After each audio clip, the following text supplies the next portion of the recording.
اعوذ باللہ من الشیطان اللعین الرجیم بسم اللہ الرحمن الرحیم۔ ماہ مقدس سے رمضان کے بعد بہرحال میری آپ کی خدمت میں پہلی حاضری ہے۔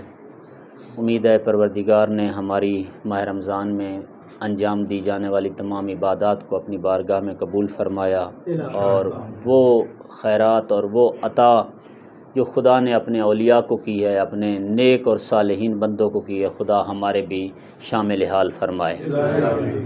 بہرحال ماہ رمضان کے سے استفادہ ہو سکا یا نہ ہو سکا، اس کی جانب جسٹ ایک نقطہ آپ کی خدمت میں عرض کر کے میں لے چلتا ہوں آپ کو اس موضوع کے اوپر جو میرے مورد نظر ہے۔ تو فرماتے ہیں کہ اگر آپ یہ دیکھنا چاہیں کہ ماہ رمضان نے آپ کو کچھ فائدہ پہنچایا ہے یا نہیں، تو ترازو ہم آپ کے ہاتھ میں دے دیتے ہیں، تول آپ خود اپنے آپ کو لیں۔ ترازو ہم دے دیتے ہیں، وزن اپنا خود کر لیں کہ واقعاً ماہ رمضان سے آپ کو کچھ استفادہ ہوا یا نہیں۔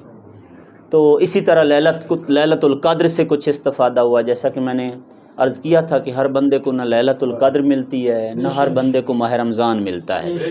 تو یہ مخصوص ہیں جن کو ماہ رمضان کی سعادت نصیب ہوتی ہے، جن کو لیلۃ القدر ملتی ہے۔ تو فرماتے ہیں کہ اگر آپ یہ دیکھنا چاہتے ہیں کہ ماہ رمضان میں آپ کو خیرات ملی ہے، آپ کے روزے قبول ہوئے ہیں، آپ کی نمازیں قبول ہوئی ہیں، خیرات عطیات قبول ہوئے ہیں یا نہیں، تو آپ یہ دیکھ لیں کہ ماہ رمضان سے پہلے اور ماہ رمضان کے گزر جانے کے بعد آپ کے اندر کوئی تبدیلی آئی ہے یا نہیں۔ اگر کوئی ایسا منکر کہ جو پہلے میری زندگی میں تھا، کوئی ایسا قبیح عمل، کوئی ایسا برا عمل کہ جو خداوند متعال کی ذات کو پسندیدہ نہیں ہے، اہل بیت عصمت و طہارت کی سیرت سے میچ نہیں کرتا، وہ عمل خدا نخواست میری زندگی میں تھا، ماہ مبارک رمضان آیا اور وہ عمل مجھ سے چھوٹ گیا ہے، ترک ہو گیا ہے، تو الحمدللہ آپ کو مبارک ہو، مجھ کو مبارک ہو، ہمیں ماہ رمضان میں فائدہ پہنچایا ہے۔ ہم نے جو کچھ ماہ مبارک رمضان سے حاصل کرنا تھا وہ کر لیا ہے، کہ ماہ مبارک رمضان نے ہمیں ایک زینہ، ایک گام اور خدا کے اور اہل بیت کے نزدیک کر دیا ہے۔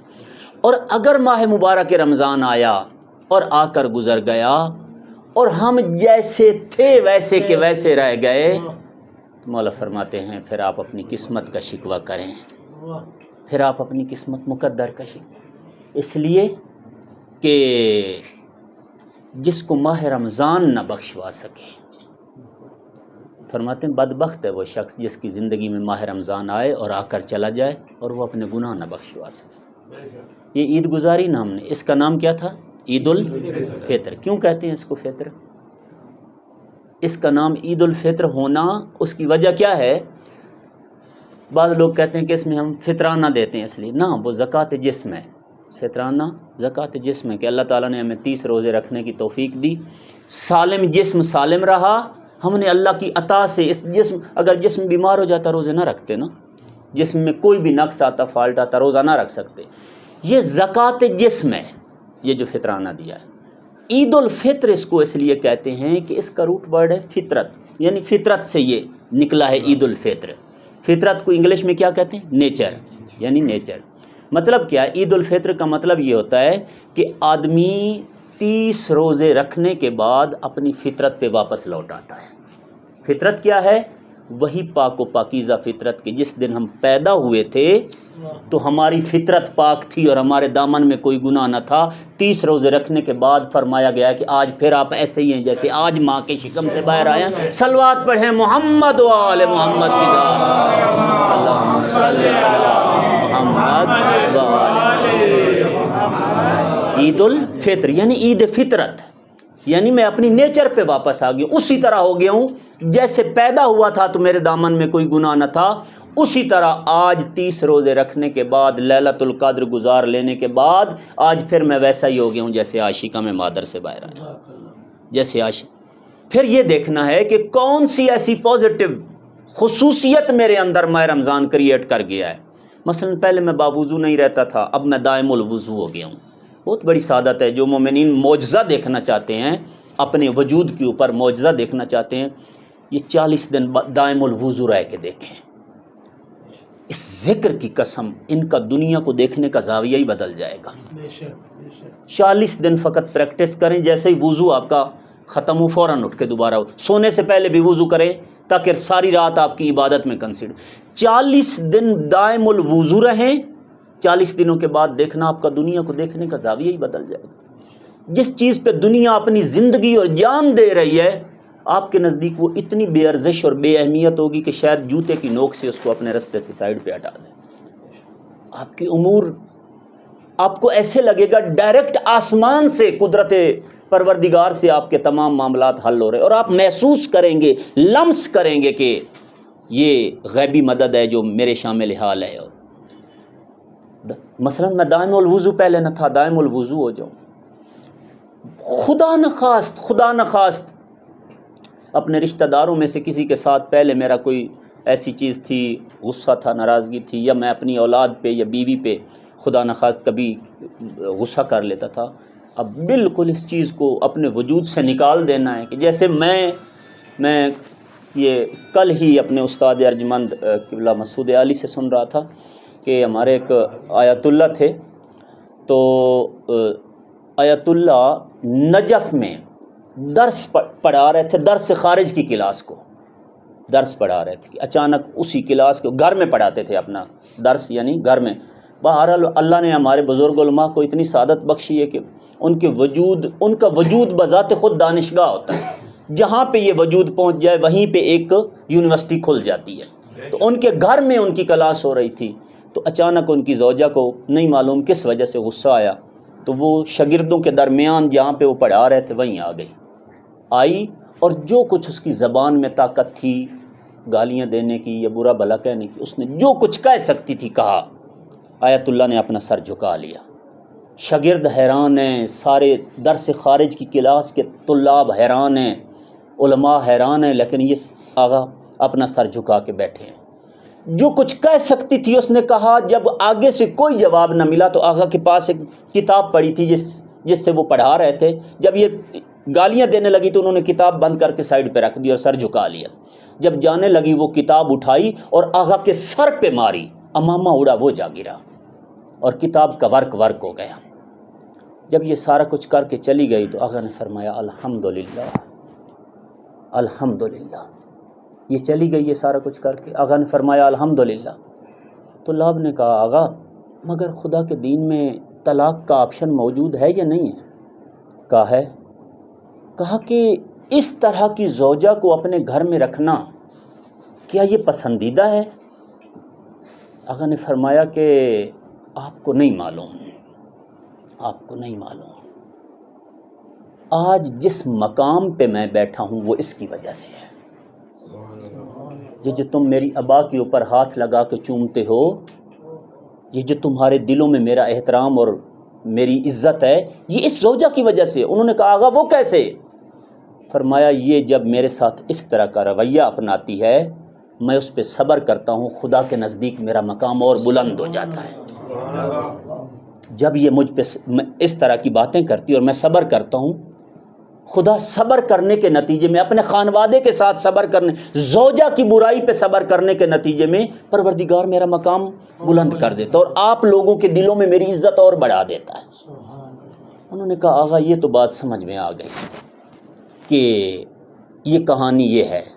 اور دوسری چیز یہ کہ اللہ نے بہرحال ہر بندے کو آزمانا ہوتا ہے.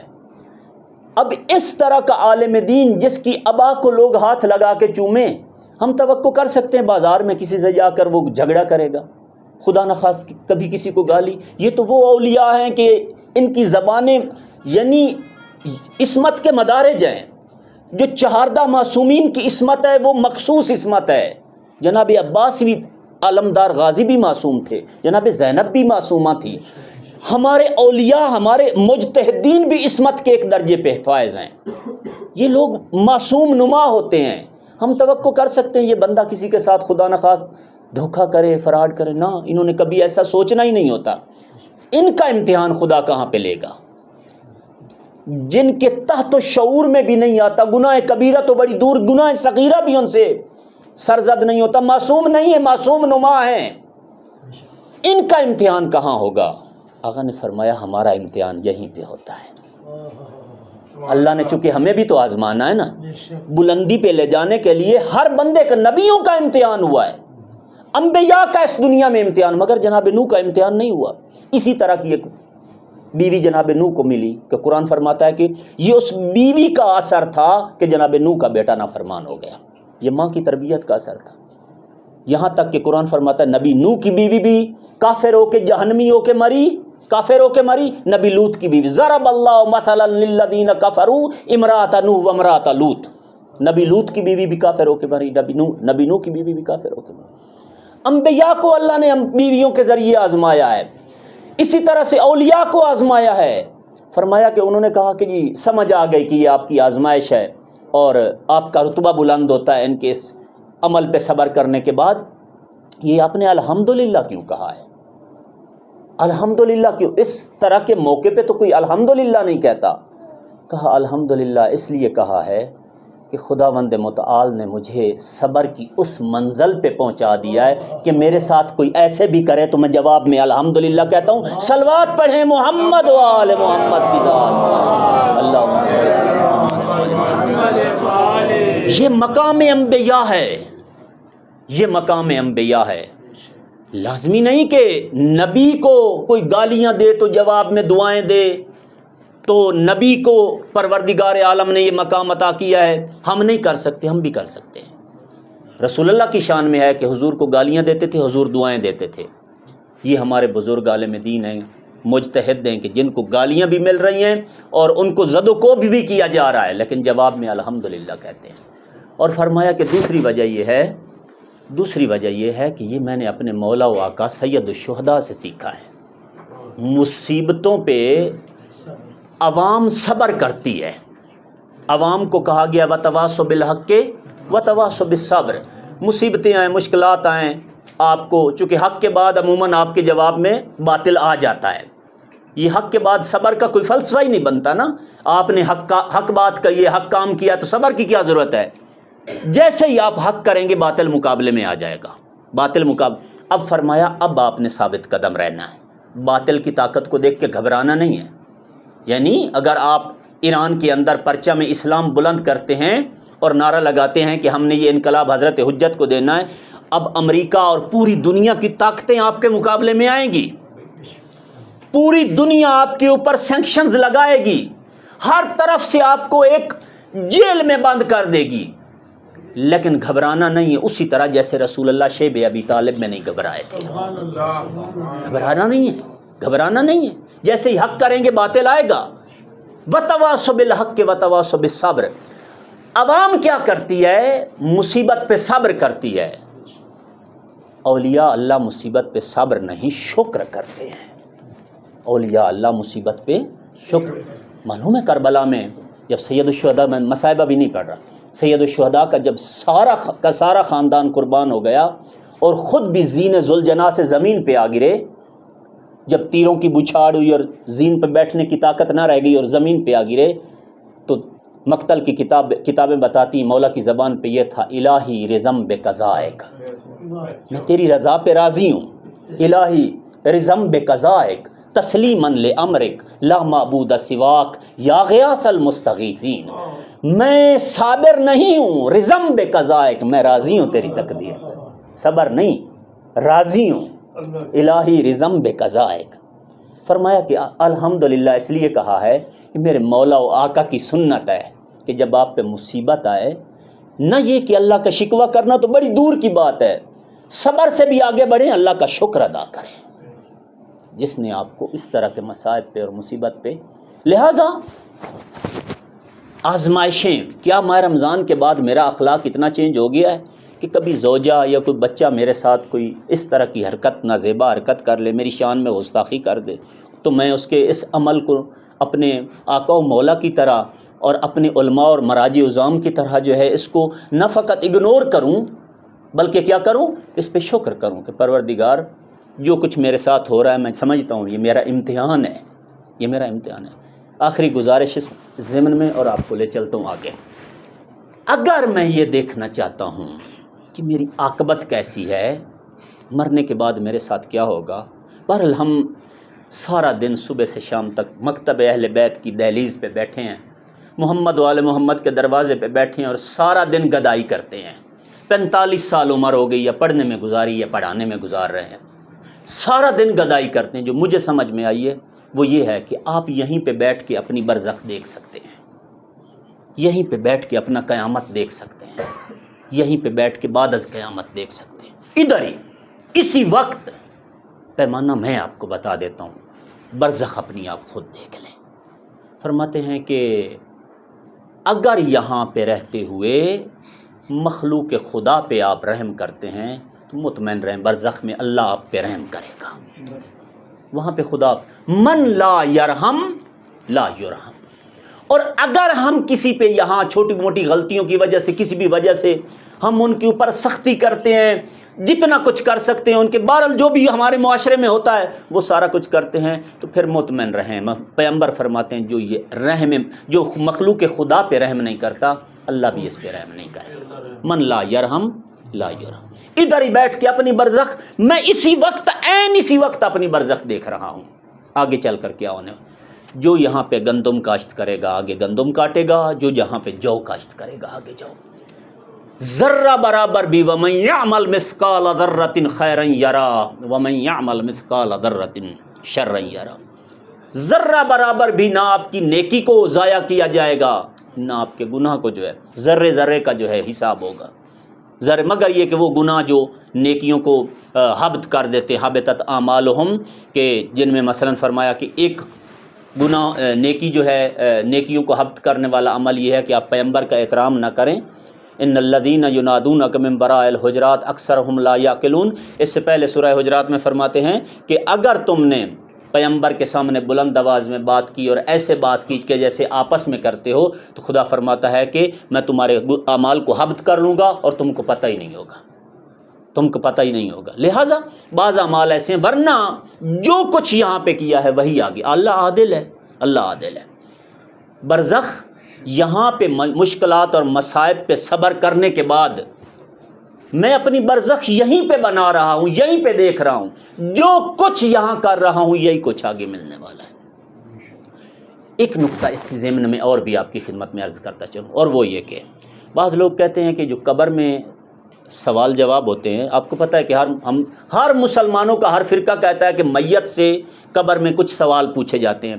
ابھی دفن کرنے والے قبر کے اوپر ہی کھڑے ہوتے ہیں کہ قبر میں سوال جواب شروع ہو جاتے ہیں۔ دفن کرنے والوں کی قدموں کی آواز نیچے آ رہی ہوتی ہے کہ ملک اس سے حساب کتاب شروع کر دیتے ہیں۔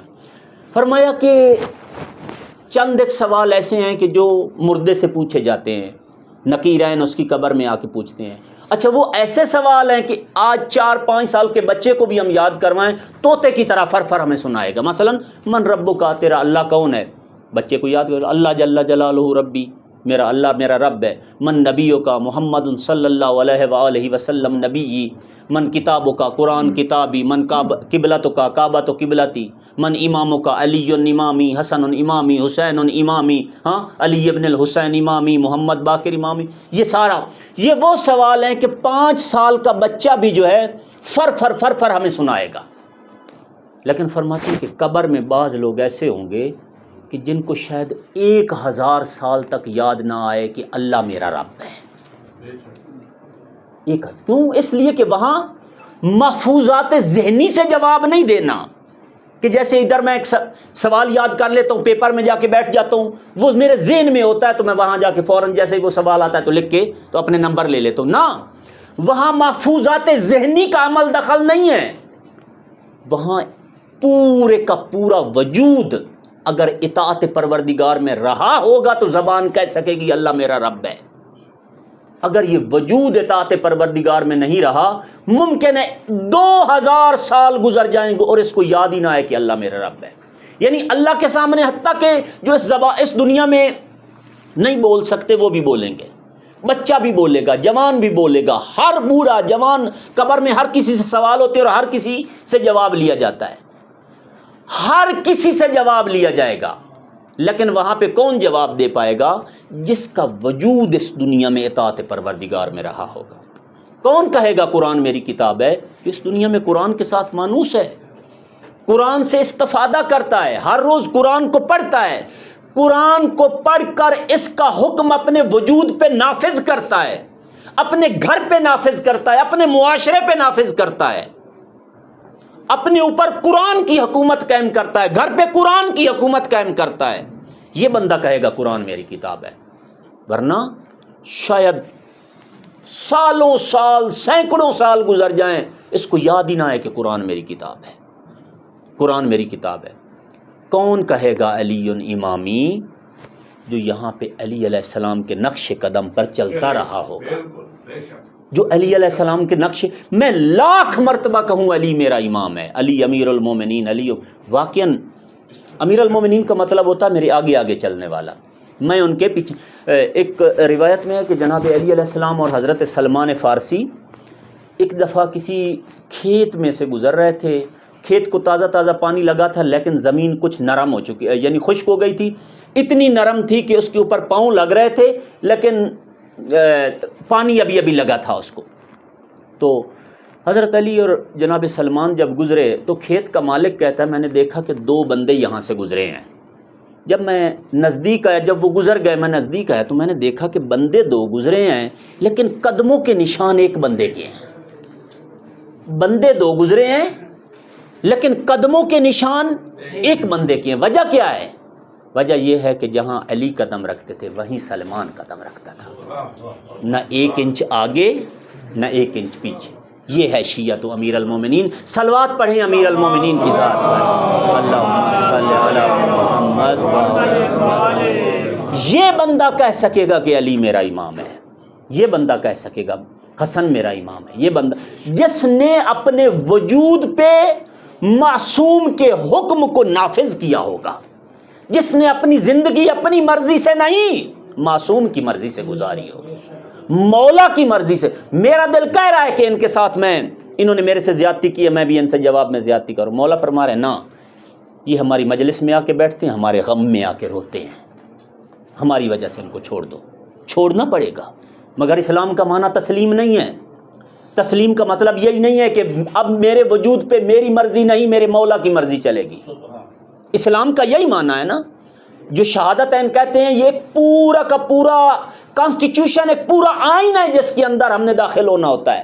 2 گواہیاں دے کے ہم اسلام کے دارالاسلام میں داخل ہو جاتے ہیں کہ اب میرے وجود پہ میری مرضی نہیں چلے گی. میں نے 2 گواہیاں دے کے یہ کہہ دیا جو میرا پیدا کرنے والا چاہتا ہے میں وہی کروں گا، بھلے میرا دل لاکھ مرتبہ چاہتا ہے کہ میں یہ کام کروں، اگر اللہ نے روکا ہے تو میں نہیں کروں گا.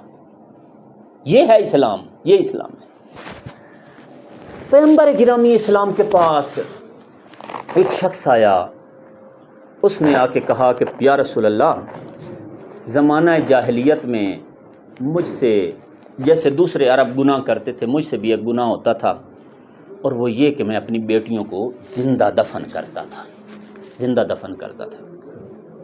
حضور نے فرمایا کس طرح؟ کہا یا رسول اللہ، جب میری پہلی بیٹی پیدا ہوئی تو میں نے اپنی بیوی سے چھینا اور بیابان میں ریگستان میں صحرا میں لے کے گیا اور قبر کھودی اور اس کو دفن کر دیا. کہا یا رسول اللہ، کچھ عرصے کے بعد مجھے دوسری بیٹی ہوئی، دوسرا بچہ ہوا، دوسرا بچہ بھی بیٹی تھی، تو میں نے اس کو اٹھا کے جانے لگا، میری بیوی رونے لگ گئی، التماس کرنے لگ گئی، میرے قدموں پہ گر پڑی. اس نے کہا کہ اس بچی کو نہ لے کے جا. اس نے جو منتیں کی، بہرحال اس وقت میرا دل نرم ہو گیا. میں نے اسے کہا کہ ٹھیک ہے اس کو گھر میں رکھیں لیکن کسی کو پتہ نہ چلے کہ میرے گھر میں کوئی بچی ہے. جتنے دن وہ بچی میرے گھر میں رہی، ہر روز مجھے اس کو دیکھ دیکھ کے کوفت ہوتی تھی، ہر روز مجھے غصہ آتا تھا، ہر روز میں سوچتا تھا کہ کسی کو اگر پتہ چل گیا میرے گھر میں بچی ہے تو میری تو آبرو. قرآن فرماتا ہے کہ جب بچی پیدا ہوتی تھی غصے سے ان کے چہرے کے رنگ سیاہ ہو جاتے تھے کہ میرے گھر میں بچی پیدا کیوں ہوئی ہے. کہتا کہ میں نے تقریباً 2 سال تک برداشت کیا اس بیٹی کو. ایک دن میری بیوی گھر پہ نہ تھی، جیسے ہی میں نے فرصت دیکھی یا رسول اللہ، میں نے بچی کو اٹھایا، گھوڑے پہ بیٹھایا اور اس کو صحرا میں لے کے چلا گیا. بچی کے سامنے میں نے گڑھا کھودنا شروع کیا. بچی بھی گڑھے کے ساتھ مٹی کے ساتھ کھیلنے، بچی سمجھ رہی تھی کہ بابا میرے ساتھ کھیل رہے ہیں.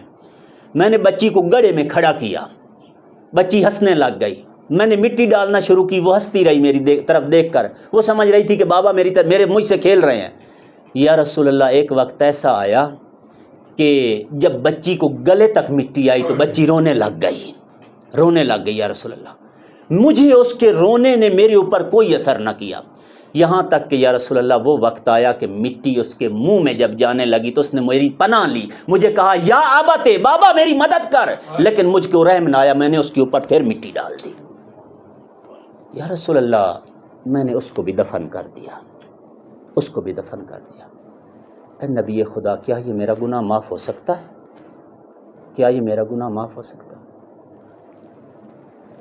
حضور نے ایک دفعہ اس کی طرف دیکھ کے فرمایا، یہ بتا تیرے ماں باپ زندہ ہیں، تیری ماں زندہ ہے؟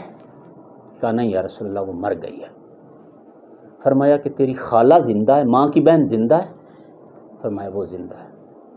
حضور نے فرمایا جا اپنی خالہ سے نیکی کر، اللہ تیرا یہ گناہ معاف کر دے گا،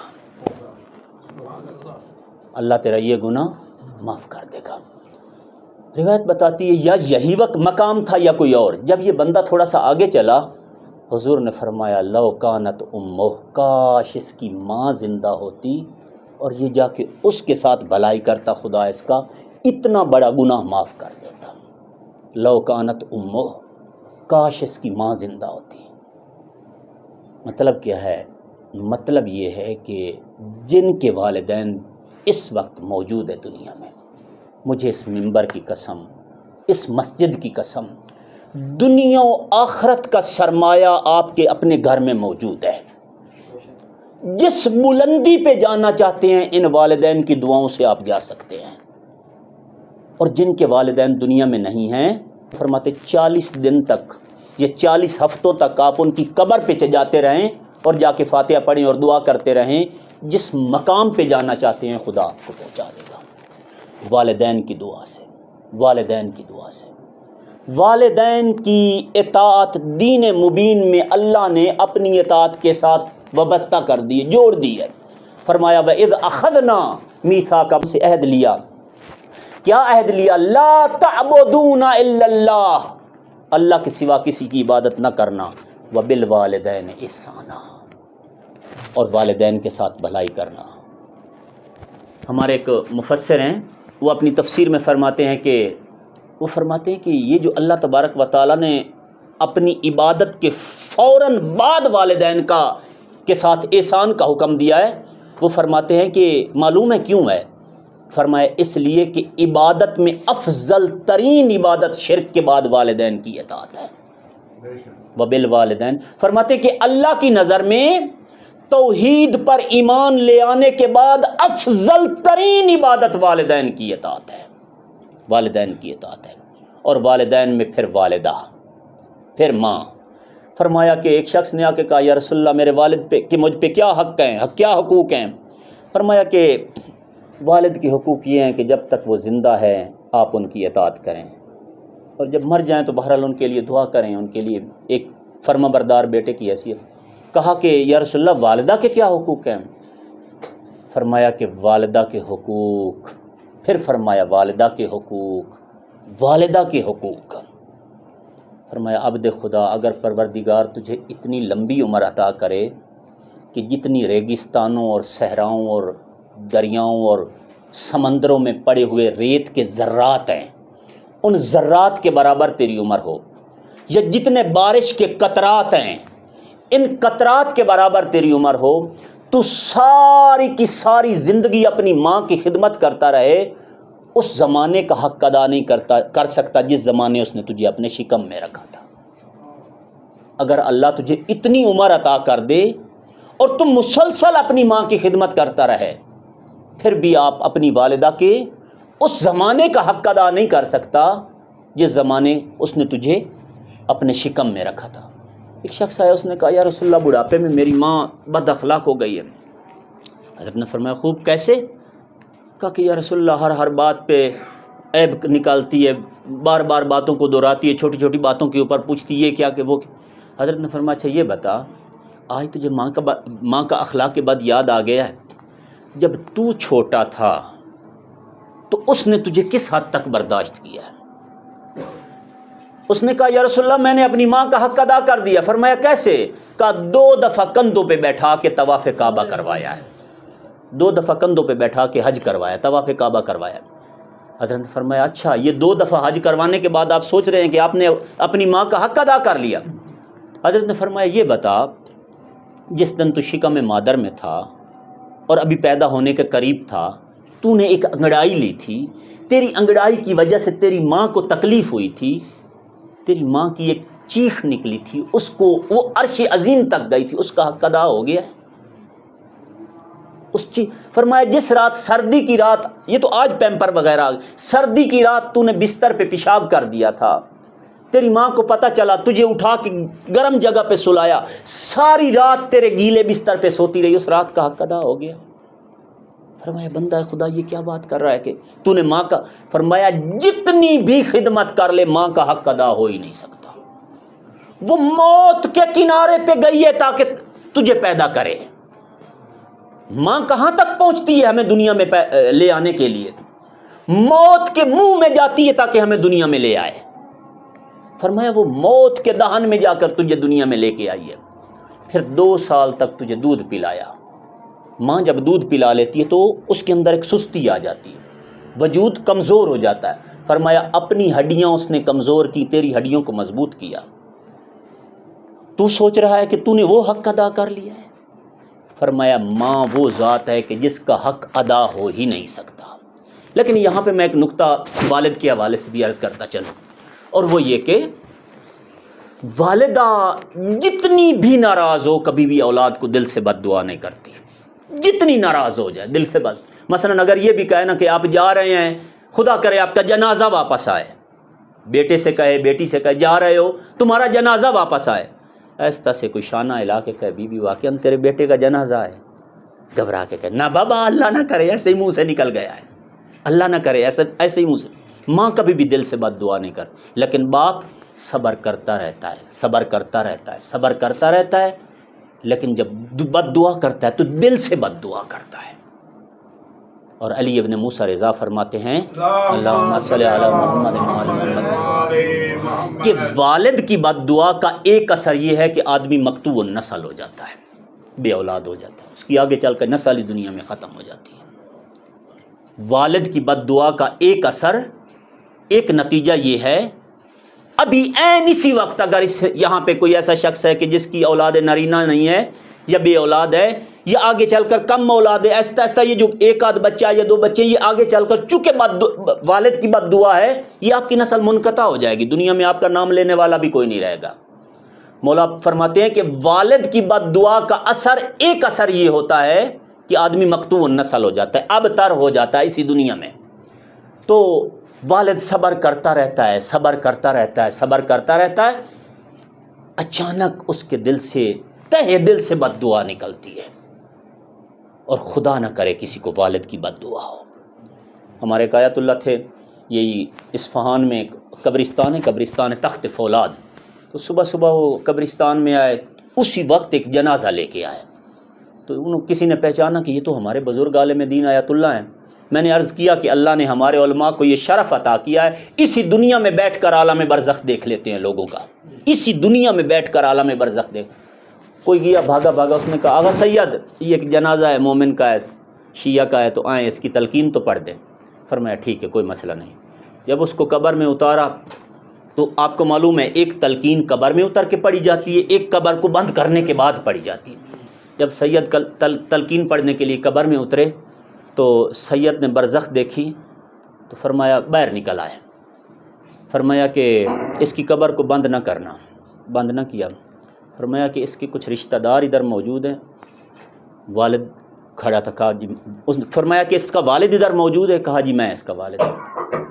فرمایا یہ بتا، علیحدہ لے گئے، فرمایا یہ بتا تو اپنے بیٹے سے ناراض ہے؟ کہا آغا یہ میرا بیٹا بہت نیک تھا، بہت نمازی تھا، بڑا شریف تھا، اس کا صرف ایک عیب تھا کہ جس کی وجہ سے مجھے میرے دل کو تکلیف ہوتی تھی۔ فرمایا کیا عیب تھا؟ کہا یہ مدرسہ پڑھ گیا تھا، عالم بن گیا تھا، جب بھی کبھی اس کے سامنے میں کوئی بات کرنے لگتا تھا تو یہ مجھے ٹوک دیتا تھا،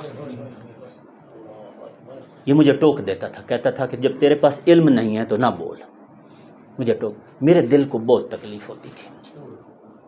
آیت اللہ نے فرمایا، اس کو ماجرا نہ بتایا، فرمایا اب اس کو معاف کر دے، اب اس کو معاف کر دے۔ اس نے کہا آقا وجہ کیا ہے؟ آقا نے فرمایا وجہ بعد میں بتاؤں گا، اب اس کو معاف کر۔ کہا کہ خدایا میں اس بیٹے کو معاف کرتا ہوں، میں اس بیٹے کو وہ خطا وہ غلطی اس کی معاف کرتا ہوں۔ آیت اللہ آئے تو وہ بہرحال دوبارہ قبر میں اترے، جیسے ہی باپ نے معاف کیا اب آیت اللہ نے ان کی تلقین پڑھی۔ جب باہر نکلے تو انہوں نے کہا آقا وجہ بتائیں۔ فرمایا وجہ یہ تھی جب پہلے میں تلقین پڑھنے گیا ہوں، میں اس کی تلقین پڑھ رہا تھا، اس کے دائیں طرف کچھ شیطان کھڑے تھے جو ہنس رہے تھے، جو کہہ رہے تھے کہ ایک اور بندہ آ کے والدین ہو کے آ رہا ہے قبر میں کہ جو عذاب الہی میں مبتلا ہوگا۔ اس کی زبان میں حرکت ہی نہ تھی، یہ سمجھ ہی نہیں رہا تھا کہ میں اس کو کہہ رہا تھا اسمع افہم اسمع افہم اسمع افہم یا فلاں ابن فلاں حل اتاک الملکان المقربان، ابھی تیری قبر میں دو فرشتے۔ اس کو سمجھ ہی نہیں آ رہی تھی، اس کی برزخ گویا جہنم کی برزخ تھی۔ فرماتے ہیں نا قبر جہنم کی گھاٹیوں میں سے پہلی گھاٹی اور جنت کی باغوں میں سے پہلا باغ ہے، تو فرمایا اس کی قبر جہنم کی گھاٹیوں میں سے پہلی گھاٹی تھی، اس لیے میں نکلا، مجھے سمجھ آ گئی تھی کہ اس نے والد کا دل دکھایا ہوا ہے، تبھی اس کی قبر جو ہے اس کی حالت یہ ہے۔ تو والد کی بد دعا نہ فقط دنیا میں آ کے والدین کر دیتی، قبر کو بھی جہنم کا ایندھن بنا دیتی ہے اور قبر بھی جہنم کی گھاٹی بنا دیتی ہے۔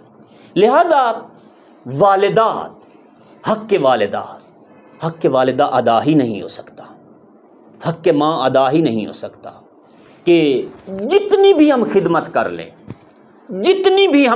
کر لیں ماں وہ ذات ہے جس کا حق ادا نہیں ہو سکتا۔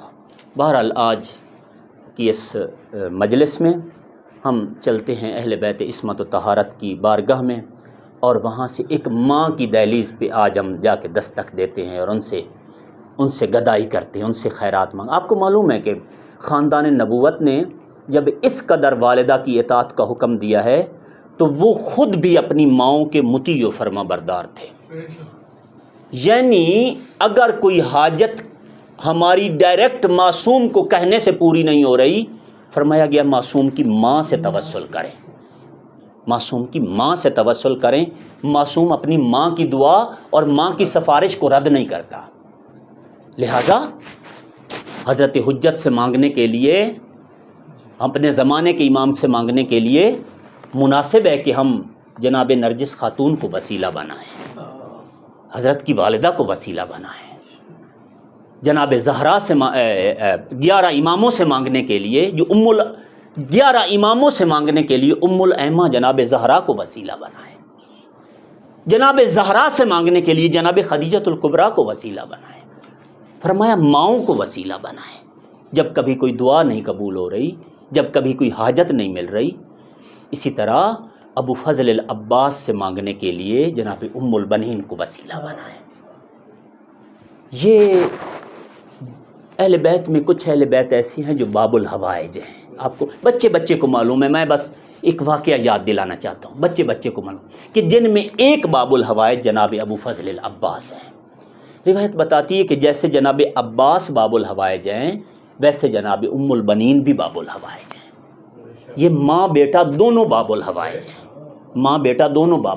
ہیں، تاریخ بتاتی ہے کہ جب جناب ام البنین سلام اللہ علیہا کو امیر المومنین اپنے گھر میں لے آئے تو یہ بی بی دروازے پہ آ کے رک گئی۔ فرمایا یا علی مجھے اجازت دیں، گھر کی بڑی بیٹی مجھے اندر آنے کی اجازت دے۔ اب گھر میں جو بڑی بیٹی تھی وہ جناب زینب تھی، جو خود جناب ام البنین سے چھوٹی تھی۔ جیسے ہی جناب ام البنین دروازے کی دہلیز پہ آ کے رک گئی، جناب زہرا کے بچے آگے آئے اور آ کے کہا ماں آپ اندر آئیں۔ کہا بچوں جب تک ماں کہتے رہو گے اندر نہیں آؤ گے، جب تک ماں کہتے رہو گے اندر نہیں آؤں گی، میں بطول کے بچوں کی ماں بن کر نہیں کنیز بن کر آ۔ علی علیہ السلام نے فرمایا کتنی باشعور ہے یہ خاتون، کتنی با ادب ہے یہ بی بی، کتنی با ادب ہے۔ گھر میں آئی، بچوں کو اکٹھا کیا، کہا بچوں اس گھر میں جو شہزادی تھی وہ ایک ہی تھی جس کا نام زہرا تھا. اس گھر کی مالکہ ایک ہی تھی جو بطول تھی، جو مصطفیٰ کی بیٹی تھی. میں اس گھر میں مالک بن کر نہیں آئی، میں تم سب کی کنیز اور غلام بن کر آئی، تمہاری کنیز بن کر. یہ تھی وہ وفا جو جناب عباس کو ماں کے دودھ میں ملی تھی. ماں کے بی بی نے محسوس کیا کچھ عرصے کے بعد کہ جب جناب علی، جناب ام البنین کا اصل نام فاطمہ کلابیہ تھا، جب فاطمہ کہہ کے پکارتے تھے تو بی بی نے محسوس کیا کہ جناب زہرا کے بچوں کو اپنی ماں یاد آ جاتی ہے، اپنی ماں یاد آ جاتی ہے. ایک دفعہ علی علیہ السلام سے کہا، یا علی مجھے اس کے بعد فاطمہ نہ کہنا، مجھے اس کے بعد فاطمہ. اجرکم اللہ، اجرکم اللہ. کہا کیا ہوا فاطمہ؟ کہا یا علی جب آپ مجھے فاطمہ کہتے ہیں نا، زینب و کلثوم کو اپنی ماں یاد آ جاتی ہے، بچوں کو ماں یاد آ جاتی ہے، ان کا دل دکھتا ہے. اس کے بعد مجھے ام البنین کہنا ہے، یعنی بیٹوں کی ماں.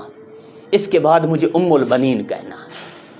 ایک وقت ایسا بھی آیا تھا جب بیٹے مر گئے، شہید ہو گئے تھے، تو پھر خود کو کہتی تھی کہ اب مجھے کوئی ام البنین نہ کہے، کیونکہ اب وہ بیٹے ہی نہیں رہے کہ جن کی وجہ سے میں بیٹوں کی ماں تھی. اب مجھے کوئی ام البنین نہ کہے. بس میں زیادہ انتظار نہ کرواؤں. روایت بتاتی ہے کہ ایسی خدمت کی بطول کے بچوں کی، ایسی خدمت کی کہ ایک کتاب ہے جس کتاب میں اس مورخ نے فقط یہ لکھا کہ ایسی ماں جو سگی ماں نہ تھی لیکن اس نے ماں ہونے کا حق ادا کر دیا. جناب ام البنین پہ کتاب لکھی، وہ ماں جو حقیقت میں سگی ماں نہ تھی لیکن اپنے بچوں کے اوپر جناب زہرا کے بچوں کو فوقیت دیتی تھی.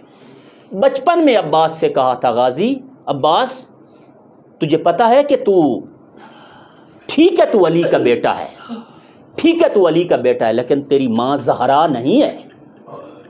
تو علی کا بیٹا ہے لیکن تیری ماں زہرا نہیں ہے. عباس خبردار کبھی زہرا کے بچوں کو اپنا بھائی کہنا، یا زہرا کی بیٹیوں کو اپنی بہن. تو ان کا غلام ہے، تو ان کا نوکر ہے. خبردار کبھی بطول کے بچوں کو اپنا بھائی کہنا یا ان کو اپنا کبھی. لہٰذا یہ تھی وفا جو جناب عباس کو بچپن سے ملی تھی. زمانے گزرتے رہے، تاریخیں بدلتی رہیں، سال بدلتے رہے. وہ وقت آیا جب امام حسین علیہ الصلوۃ والسلام نے مدینہ چھوڑنے کا ارادہ کیا. روایت بتاتی ہے یہ قافلہ تیار ہو گیا. یہ قافلہ جب تیار ہوا، سارے اہل بیت، حتیٰ کہ بڑے بڑے عظیم لوگ، امام حسین کا سگا بھائی محمد حنفیہ، سگا بھائی یعنی باپ کی طرف سے بھائی تھے محمد حنفیہ، آ کے کہا یا حسین نہ جائیں، حسین دشمن زمانہ ہے، نانا کا شہر ہے، یہی ٹھیک ہے. یہاں تک کہ ابن عباس نے آ کے کہا حسین نہ جائیں. امام حسین علیہ السلام کی ایک پھپھو تھی ام ہانی، علی علیہ السلام کی بہن تھی، آ کے کہا حسین نہ جائیں. ہر کسی نے آ کے کہا حسین نہ جائیں، نانے کا شہر آپ کے لیے بہت محفوظ جگہ ہے. لیکن روایت بتاتی ہے جب قافلہ آگے بڑھنے لگا، یہ بی بی آئی، روتی ہوئی برستی ہوئی آنکھوں سے قافلے کے سامنے آ گئی. آ کے کہا حسین حسین میں یہ نہیں کہتی کہ آپ نہ جائیں، مجھے پتہ ہے آپ کدھر جا رہے ہیں، لیکن حسین جب کربلا میں ماں زہرا سے ملاقات ہو میرا سلام کہہ دینا. جب کربلا میں ماں زہرا سے ملاقات ہو حسین میرا سلام کہہ دینا.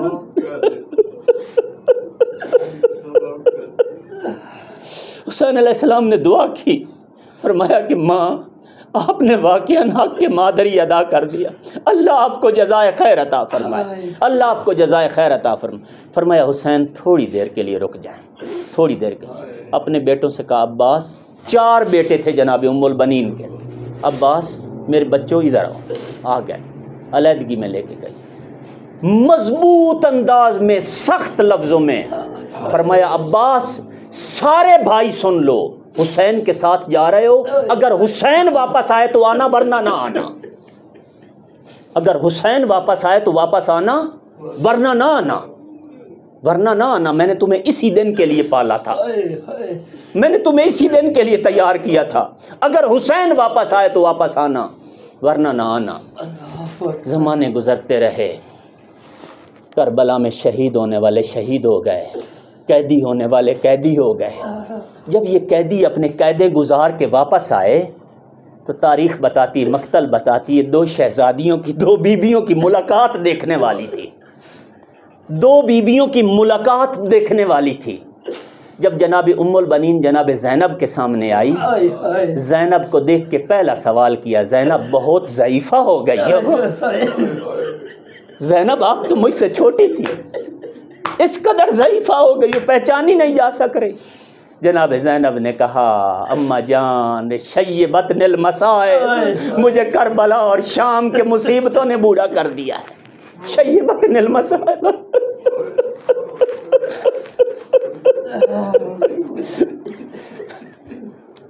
بی بی نے فرمایا کہ زینب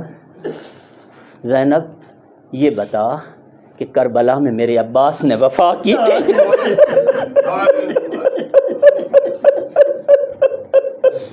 کربلا میں میرے عباس نے وفا کی؟ زینب نے کہا ماں کربلا میں عباس نے وفا کو کمال تک پہنچایا، ماں خود پیاسا تھا لیکن جب دریا میں گیا ایک گھونٹ پانی کا نہ پیا، اس لیے کہ دیکھ رہے تھے میرے آقا و مولا پیاسے، ماں دریا سے پیاسا عباس واپس نکل آیا۔ روایت بتاتی اس کے بعد جناب زینب نے حضرت عباس کی تلوار کا ٹوٹا ہوا کوئی حصہ یا کوئی عباس کی نشانی جناب ام البنین کو دی، فرمایا کہ ماں یہ آپ کے بیٹے کی نشانی ہے۔ جیسے جناب ام البنین نے عباس کی نشانی دیکھی، ایک مرتبہ زمین پر گر پڑی، ایک مرتبہ زمین پر گر پڑی۔ روایت بتاتی ہے اس کے بعد بی بی حضرت عباس کے بیٹے فضل کا ہاتھ پکڑ لیتی تھی اور جنت البقیع میں چلی جاتی تھی۔ وہی کام جو جناب زہرا پیغمبر کے بعد کیا کرتی تھی، جنت البقیع کے قبرستان میں بیٹھ کر جناب ام البنین یہی پہلی مرثیہ خان جو نوحے پڑھ کر شیروں کی شکل میں حسین کی مقتل پڑھتی تھی اور روتی تھی، وہ جناب ام البنین ہے۔ اس قدر بی بی جناب حسین علیہ السلام کے نوحے پڑھتی تھی کہ دشمن بھی بی بی کے نوحے سن کر رو پڑتے تھے۔ مروان ابن حکم کہتا ہے میں قبرستان کے پاس سے گزرا، ام البنین حسین کے نوحے پڑھ رہی تھی، یہ نوحے سن کر مجھے بھی رونا آ گیا، مجھے بھی رونا آ گیا۔ اس قدر بی بی فرماتے ہیں کہ 4 قبریں 5 قبریں بناتی تھی، فرماتی تھی یہ میرے عباس کی قبر ہے، یہ میرے دوسرے بیٹے کی قبر ہے، یہ میرے تیسرے بیٹے، اور یہ حسین کی قبر ہے۔ فرماتی تھی میں اپنے 4 بیٹوں کو نہیں روؤں گی، میں حسین کو روؤں گی، میں بطول کے بیٹے کو روؤں گی، میں 4 بیٹوں کو نہیں روؤں گی، میں اپنے کسی بیٹے کو نہیں روؤں گی، میں بطول کے بیٹے کو روؤں گی۔ بس عزاداران حسین ختم کروں آپ کی زحمتوں کو، ختم کروں آپ کی زحمتوں کو۔ روایت بتاتی ہے جناب ام البنین نے اولاد زہرا میں حق میں مادری کی، ایسی ماں بن کر دکھایا کہ تاریخ شرما گئی، اور تاریخ میں ایسی ماں کا نمونہ نہیں ملتا۔ معلوم ہے جناب زہرا بھی کسی کا احسان رکھنے والی نہیں، نبی کی بیٹی بھی ایک جگہ پہ آ کے جناب زہرا نے بی بی ام البنین کا احسان اتارا۔ کب اتارا؟ جب عباس زین ذوالجناح سے گرنے لگے، جب عباس زین ذوالجناح، آپ کو معلوم ہے ہمیشہ عباس جناب حسین کو سیدی و مولائی کہہ کے پکارتے تھے، کبھی بھی بھائی کہہ کر نہیں پکارتے تھے، ہمیشہ عباس سیدی و مولائی کہہ کے پکارتے تھے۔ آج جب زین ذوالجناح سے گرنے لگے، زہرا نے آ کر عباس کو اپنی آغوش میں لیا اور بیٹا کہہ کے بلایا۔ زہرا کا بیٹا کہنا تھا یا عباس نے کہا یا اخا ادرک اخا، اور بھائی اپنے بھائی کو مدد کی مدد کو۔ معلوم ہے اب اشارہ مل گیا تھا، جناب زہرا نے عباس کو اپنا بیٹا کہہ کے بلایا تھا۔ بی بی نے وہ احسان اتارا تھا جو جناب ام البنین نے زہرا کے بچوں سے کیا۔ وَسَيَعْلَمُ الَّذِينَ ظَلَمُوا أَيَّ مُنْقَلِبٍ يَنْقَلِبُونَ یا محمود بحق محمد المصطفیٰ، یا اعلیٰ بحق علی المرتضیٰ، یا فاتر بحق فاطمۃ الزہرا، یا محسن بحق حسن المجتبیٰ، یا قدیم الاحسان بحق حسین الشہید بعرض کربلا و اولاد الحسین و اصحاب الحسین۔ پالنے والے مومنین کا رات کے اس وقت تک یہاں پر بیٹھ کر، مسجد میں بیٹھ کر خاندان نبوت کے غم میں بیٹھ کر رونا اپنی بارگاہ میں عبادت شمار فرما۔ پالنے والے محمد و آل محمد کی عزت و عظمت کا واسطہ مومنین کو دنیا و آخرت میں عزت و عظمت عطا فرما۔ ذلت کی زندگی سے بچا، ذلت کی موت سے بچا۔ پالنے والے بیماروں کو شفائے کاملہ عاجلہ عطا فرما۔ پالنے والے بے روزگاروں کو برسر روزگار فرما۔ پالنے والے بے اولادوں کو نیک